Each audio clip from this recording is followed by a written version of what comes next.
शेष सब बहुजन समाज है। तो 8% लोग अपने बलबूते पर सरकार नहीं बना सकते हैं। उन्होंने हमारी बहुजन समाज की ताकत को तोड़कर हिंदू के नाम पर ठग करके बहका करके अपना उल्लू सीधा करने का काम किया। यानी वोट देने के लिए हम हिंदू, वोट के लिए अनुसूचित जात, अनुसूचित जनजाति और पिछड़े वर्ग का व्यक्ति हिंदू, लेकिन सत्ता में बैठने के बाद हम हिंदू नहीं रह जाते। अगर सत्ता में बैठने के बाद भी ये हमें हिंदू मानते तो अनुसूचित जाति के आरक्षण को खत्म नहीं करते। भारतीय संविधान की शपथ लेने वाले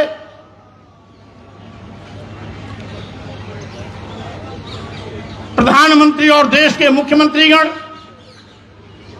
भारतीय संविधान द्वारा प्रदत्त अनुसूचित जाति, अनुसूचित जनजाति और पिछड़े वर्गों के आरक्षण को लगातार खत्म करने में लगे हुए हैं। आज भारतीय संविधान की दी गई व्यवस्था के विपरीत सत्ता के मद में चूर सत्ता नशीन लोग अप्रत्यक्ष रूप से यथास्थित बात को बढ़ावा दे रहे हैं, मनुवाद को बढ़ावा दे रहे हैं। आज आरक्षण पर डकैती डाली जा रही है। संविधान को निष्प्रभावी और शून्य किया जा रहा है। बहुजन समाज के अधिकारों को एक एक करके खत्म किया जा रहा है। इसलिए आवश्यकता है बहुजन अधिकार सम्मेलन। हम लोग नारा देते रहे हैं, हर जोर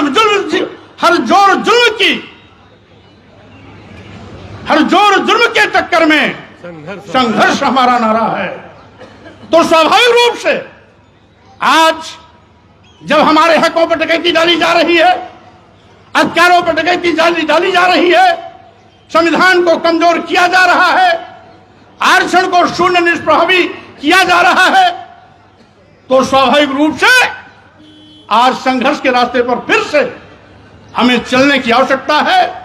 सड़क के माध्यम से अपनी आवाज को फिर से बुलंद करने की आवश्यकता है। इसलिए आज यह कार्यक्रम आयोजित किया गया है कि जिससे कि बहुजन अपने अधिकारों के प्रति सचेत रहे, सावधान रहे।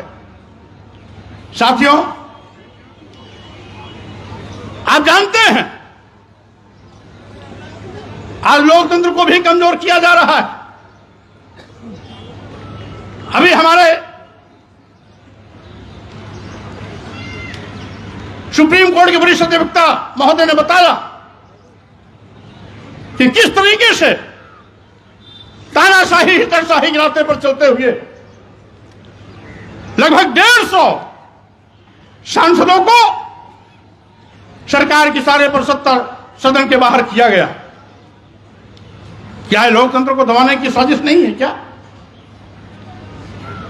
क्या जबरियन सरकार अपनी बात को थोपने का दुस्साहस नहीं कर रही है क्या? और साथ ही साथ आज सरकार अपनी कमजोरियों को छिपाने के लिए तरह तरह के हथकंडे अपना रही है। आज जितने भी विज्ञापन निकलते हैं, उत्तर प्रदेश में हो, दिल्ली में हो, भारत सरकार में हो, डबल इंजन की सरकारों के देखरेख में चलने वाली प्रदेशों में हो, हर जगह पर आज अनुसूचित जाति और अनुसूचित जाति का आरक्षण कहीं 2%, कहीं 3%, कहीं 4% दिया जा रहा है। पिछड़े वर्गों के 27% आरक्षण के सापेक्ष कहीं 5%, कहीं 6%, कहीं 8% दिया जा रहा है। तमाम विज्ञापनों को देखने से पता लगता है तमाम विभागों में आरक्षण को तो शून्य कर दिया जाता है। अभी अभी ऐसे कई उदाहरण हैं जिसको मैं समय समय पर अपने ट्विटर के माध्यम से सार्वजनिक भी करता रहता हूं। तरीके से आज हकों पर डकैती डालना,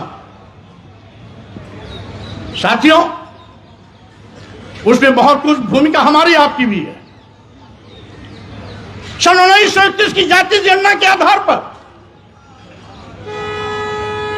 मात्र 3.5% ब्राह्मण है, 3% क्षत्रिय है, 1.5% वैश्य है। तीनों को जोड़ लिया जाए तो लगभग 7-8% होता है। यानी शेष तो बहुजन समाज है। तो 8% लोग अपने बलबूते पर सरकार नहीं बना सकते हैं। उन्होंने हमारी बहुजन समाज की ताकत को तोड़कर हिंदू के नाम पर ठग करके बहका करके अपना उल्लू सीधा करने का काम किया। यानी वोट देने के लिए हम हिंदू, वोट के लिए अनुसूचित जात, अनुसूचित जनजाति और पिछड़े वर्ग का व्यक्ति हिंदू, लेकिन सत्ता में बैठने के बाद हम हिंदू नहीं रह जाते। अगर सत्ता में बैठने के बाद भी ये हमें हिंदू मानते तो अनुसूचित जाति के आरक्षण को खत्म नहीं करते, अनुसूचित जनजाति के आरक्षण को खत्म नहीं करते, पिछड़े वर्गों के आरक्षण को खत्म नहीं करते। इसका मतलब है हिंदू एक धोखा है। और वैसे भी 1995 में माननीय सर्वोच्च न्यायालय ने अपने आदेश में कहा था हिंदू कोई धर्म नहीं, ये लोगों के जीवन जीने की एक शैली है। यही नहीं, जो सबसे बड़े धर्म के ठेकेदार बनते हैं, आरएसएस के प्रमुख मोहन भागवत जी ने भी कहा है, एक नहीं 2 बार कहा, हिंदू धर्म नाम का कोई धर्म नहीं है, बल्कि इन लोगों के जीवन जीने की एक कला है। देश के माननीय प्रधानमंत्री जी ने भी कहा, माननीय मोदी ने भी कहा है, हिंदू धर्म नहीं है। और अभी 1-2 महीने पहले माननीय गडकरी जी ने भी कहा, एक मीडिया कॉन्क्लेव में कहा। लेकिन इन लोगों के कहने से किसी की भावना आहत नहीं होती है। अगर स्वामी प्रसाद मौर्य कह देते हैं हिंदू धर्म नहीं है बल्कि एक धोखा है, और जिसे हम हिंदू धर्म कहते हैं वो कुछ लोगों के लिए धंधा है। जब हम कहते हैं कि ये कुछ लोगों के लिए धंधा है, तब पूरे देश में भूचाल मच जाता है। लेकिन वही चीज अगर मोहन भागवत जी कहते हैं, माननीय प्रधानमंत्री नरेंद्र मोदी जी कहते हैं, माननीय गडकरी जी कहते हैं, तो किसी की भी भावना आहत नहीं होती। अगर वही चीज स्वामी प्रसाद मौर्य कह देते हैं तो लोगों की भावना इतनी कमजोर होती है कि उनकी भावनाएं आहत हो जाती। क्या विडंबना है। माननीय सर्वोच्च न्यायालय 1995 में कहा तो किसी भी धर्माचार्य ने कोई टिप्पणी नहीं की, लेकिन अगर वही चीज स्वामी प्रसाद मौर्य के मुंह से निकल जाती है तो पूरे देश में एफआईआर की झड़ी लग जाती है। क्या विडंबना है। आखिर हम क्या कहते हैं? हम तो वही कहते हैं जो भारतीय संविधान कहता है।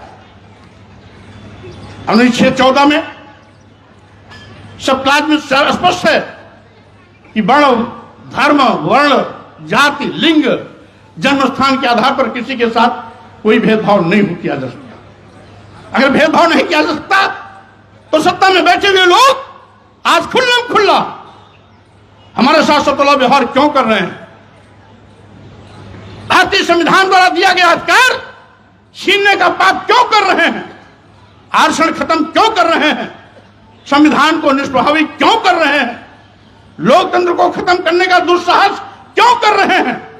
और यही नहीं, ये तो देश को बेचने का भी पाप कर रहे हैं। साथियों, आज सही मायने में जब से डबल इंजन की सरकार वाले आए हैं, सरकारी नौकरियां गायब हो गई। आज देश के नौजवान बेरोजगारी का दंड झेल रहे हैं।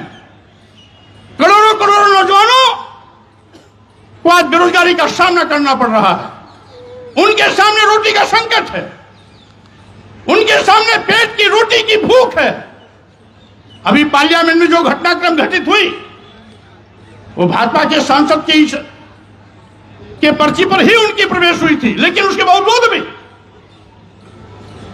उन लड़कों ने जो भी किया सदन के अंदर और बाहर, ये हो सकता है तरीका उनका गैर कानूनी रहा हो, अलोकतांत्रिक रहा हो, संविधान की मर्यादा के विपरीत रहा हो, लेकिन जो बात उभर के आई है उसके आगे भी कहीं न कहीं बेरोजगारी रही है उनके पेट की भूख रही है, वो रोटी की तड़पन रही है, जो पार्लियामेंट में इस तरह से करने के लिए उनको मजबूर किया है।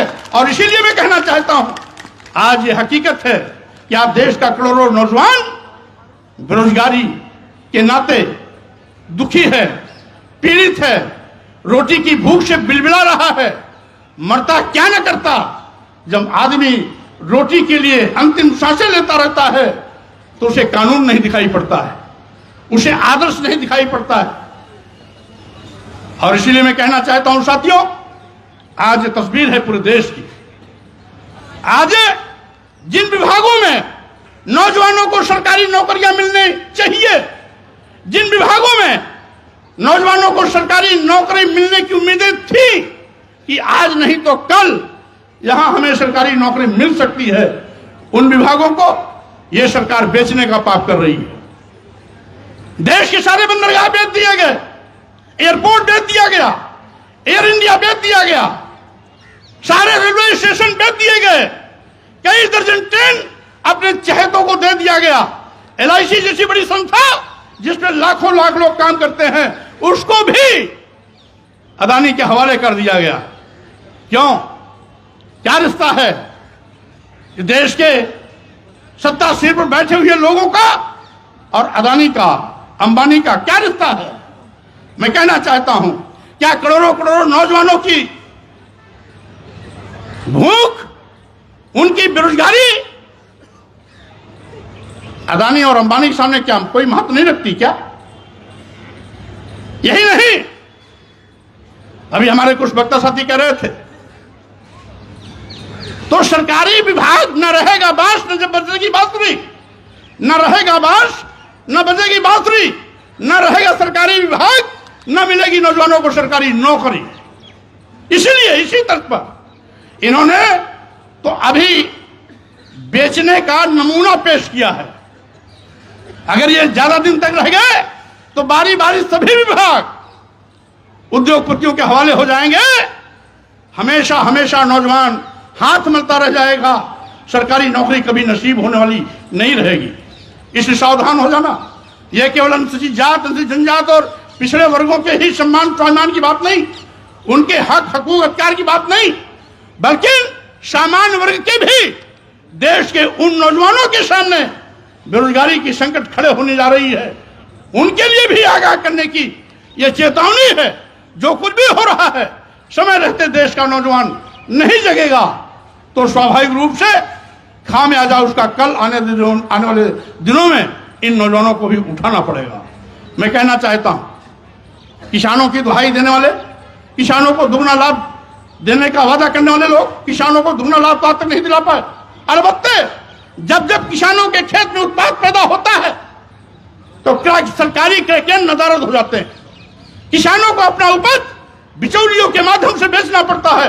औने पौने दामों में उनको अपनी घर गृहस्थी, घर परिवार की रोजी रोटी, बेटे बेटी की पढ़ाई, डॉक्टरी के लिए उनको पैसे की आवश्यकता होती है, तो मजबूरी में उनका अपना उत्पाद बेचना पड़ता है। आज उत्तर प्रदेश व देश बड़े पैमाने पर अराजकता का माहौल है।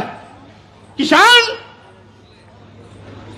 अपने हक के लिए लड़ता है, हजारों लोगों को जान देनी पड़ी, तब जाकर के किसान विरोधी जो किसान बिल आ रहा था, सरकार उसको वापस ली। संघर्ष में ताकत है। अगर किसान बिल वापस हो सकता है तो जो भी सरकार गलत काम कर रहे हैं, अगर आप सड़क पर निकलेंगे तो इनको वापस कदम हटाना पड़ेगा, इनको गलत निर्णय वापस लेना पड़ेगा। यह किसानों ने साबित कर दिया कि जो लोकतंत्र में सबसे बड़ी ताकत है, हमारा संघ, हमारा संगठन, हमारी भीड़, ये लोग की भीड़, लोकतंत्र की जो भीड़ है, इसमें बड़ी ताकत है, इसमें बड़ी ताकत है। भारतीय संविधान के माध्यम से जो लोकतंत्र को बाबा साहब डॉक्टर अम्बेडकर ने हमारी व्यवस्था के रूप में हमें दिया है, वो हमारी ताकत है। उस ताकत का इस्तेमाल समय समय पर हमें करने के लिए तैयार रहना चाहिए। स्वाभाविक रूप से जुल्म जाति अत्याचार वही होता है जहां जुल्म जाति अत्याचार सहने वाले लोग होते हैं। जुल्म जाति अत्याचार का प्रतिकार जब किया जाता है तो जुल्म जाते अत्याचार करने वाले लोग कदम पीछे हटाते हैं। इसलिए अगर आप चुप रहेंगे, अगर जुल्म जाति अत्याचार सहते रहेंगे, जाति सहते रहेंगे, जो कुछ भी हो रहा है इसको चुप्पी मार करके देखते रहेंगे, तो जुल्म जाति अत्याचार करने वाले का हौसला बढ़ता रहेगा और साथ ही साथ यह सिलसिला ज्यादा तेजी के साथ आपके साथ और बढ़ता रहेगा।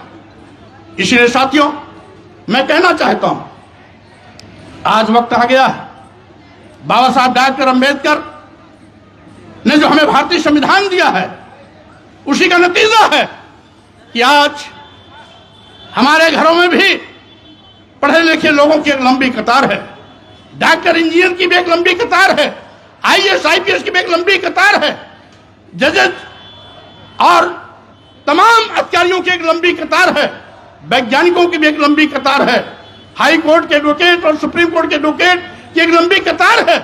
अगर बाबा साहब डॉक्टर अंबेडकर का भारतीय संविधान नहीं होता तो हमको तो पढ़ने लिखने का अधिकार भी नहीं था। सैकड़ों सालों से हमें पढ़ने लिखने से रोका गया था। नारी शूद्रो नधियताम, इस देश की स्त्रियों को, इस देश के शुद्ध समाज को, जिसे अनुसूचित जात, जनजात और पिछड़ा वर्ग कहा जाता है, इसको तो पढ़ने लिखने का अधिकार ही नहीं था। ये हमारे सामाजिक परिवर्तन के महापुरुषों ने, ज्योतिबा फुले ने, छत्रपति शाहू जी महाराज, पेरियार रामास्वामी नायकर, बाबा साहब डॉक्टर अंबेडकर, नारायण गुरु संत गाडगे और उसी कड़ी को आगे बढ़ाते हुए मानवर कांशीराम जी और उत्तर भारत में महामना रामस्वरूप वर्मा जी, पेरियार ललई सिंह यादव जी, महाराज सिंह भारती जी, बिहार के लेनिन कहे जाने वाले शहीद जगदेव कुशवाहा जी ने एक लंबा संघर्ष करके हमें इन अधिकारों को दिलाया। और जब बाबा साहब डॉक्टर अंबेडकर को संविधान बनाने का मौका मिला तो इन सारे अधिकारों को मौलिक अधिकार के रूप में तब्दील करते हुए हमें परमानेंट हमारे सम्मान स्वाभिमान का न केवल परचम लहराना बल्कि अधिकार दे करके हमें धन धरती शिक्षा सम्मान से जोड़ने का भी काम किया। और जिसका नतीजा है आज बहुजन समाज आज बड़े पैमाने पर अपने सम्मान और स्वाभिमान के लिए आगे बढ़ने में सक्षम हुआ है। और इसी बहुजन समाज में बड़े पैमाने पर doctor, engineer, professor, advocate, IAS IPS, जजेज आज तमाम बड़ी संख्या में पैदा हुए हैं। तो ये कमाल बाबा साहब डॉक्टर अंबेडकर के भारतीय संविधान का है। इसलिए हम अपने महापुरुषों की इस विरासत को, महापुरुषों की इस ख्याति को, महापुरुषों के संघर्ष को, महापुरुषों के इस त्याग को हम कभी भी इस पर पानी नहीं फैलने देंगे। उनके सपनों के साथ जो भी कुठाराघात करेगा हम उसका डट करके मुकाबला हर मौके पर करने का काम करेंगे। हम ऐसे मौके पर धन्यवाद देना चाहते हैं भाई राजेंद्र पाल गौतम जी को, जिन्होंने मिशन जय भीम के माध्यम से लगातार इस अभियान को आगे बढ़ाने का काम कर रहे हैं। इसलिए साथियों, मैं आपसे यही कहूंगा कि आज ये समय की मांग है, आज ये समय की मांग है कि हम सब लोगों को अपने सम्मान, स्वाभिमान, हक, हकूक, अधिकार, आरक्षण, संविधान, लोकतंत्र और देश को बचाने के लिए मजबूती के साथ आगे आना पड़ेगा। मैं ये भी कहना चाहूंगा कि साथियों, आज बड़े पैमाने पर लोकतंत्र भी खतरे में है, क्योंकि हमने उत्तर प्रदेश का भी 2022 का विधानसभा चुनाव देखा, जिसमें 403 विधानसभाओं में से बैलेट पेपर वोटिंग में 309 सीटों पर समाजवादी पार्टी आगे थी, मात्र 94 सीटों पर भाजपा नंबर 1 आई थी। लेकिन जब ईवीएम मशीन की गिनती हुई तो आंकड़ा बदल गया। अभी अभी राजस्थान, मध्य प्रदेश, छत्तीसगढ़ में बैलेट पेपर वोटिंग की गिनती में 2/3 सीटों पर कांग्रेस नंबर 1 थी। लेकिन जब ईवीएम मशीन की गिनती की शुरुआत होती है तो आंकड़ा ठीक उल्टा हो गया। आखिर क्या कारण है? मतदाताओं का रुझान तो बैलेट पेपर वोटिंग से भी हो जाता है। बैलेट पेपर वोटिंग में राजस्थान, छत्तीसगढ़, मध्य प्रदेश में कांग्रेस नंबर 1, तो ईवीएम मशीन में भाजपा नंबर 1 कैसे?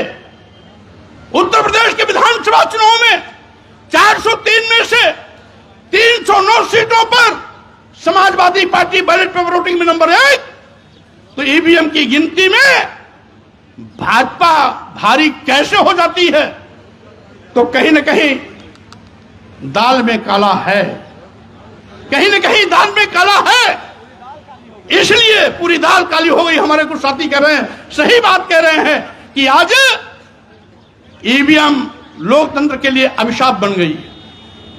यह जीत जो छत्तीसगढ़, मध्य प्रदेश, राजस्थान में हुई है, यह मोदी जी की जीत नहीं है, ये भाजपा की जीत नहीं है, ये मोदी जी के कल्याणकारी योजना की जीत नहीं है, ये जीत ईवीएम के तिकड़म की है। और ये जीत ईवीएम के तिकड़म की है, तो इसलिए तिकड़म खत्म हो तभी संभव है जब ईवीएम का इस्तेमाल खत्म हो। इसीलिए हमारे मंच से साथियों ने एक नारा लगवाया, ईवीएम हटाओ, देश बचाओ, देश बचाओ। 3 नारे लगना है, हमारे साथ नारा लगाइए और हर नौजवान के मुंह से आवाज निकलनी चाहिए। और 3 नारा होगा, ईवीएम हटाओ, देश बचाओ, ईवीएम हटाओ, संविधान बचाओ, ईवीएम हटाओ, लोकतंत्र बचाओ। ईवीएम हटाओ, देश बचाओ, ईवीएम हटाओ, संविधान बचाओ, ईवीएम हटाओ। देश बचाओ। अब एक नारा और लगेगा, बैलेट पेपर, ईवीएम हटाओ, बैलेट पेपर लाओ, ईवीएम हटाओ, बैलेट पेपर लाओ, ईवीएम हटाओ। बैलेट पेपर लाओ। इन्हीं शब्दों के साथ में मैं आप सभी लोगों को बहुत धन्यवाद देता हूं। भाई राजन पाल गौतम जी को बहुत शुभकामना, बधाई इसलिए देता हूं कि अभियान आपका जो लगातार चल रहा है, आज नहीं तो कल इस आपके अभियान का करिश्मा जरूर देश को मिलेगा। इन्हीं शब्दों के साथ मैं अपनी बात पर विराम देते हुए आपसे विदा लेता हूं। जय भीम, जय भारत, जय समाजवाद।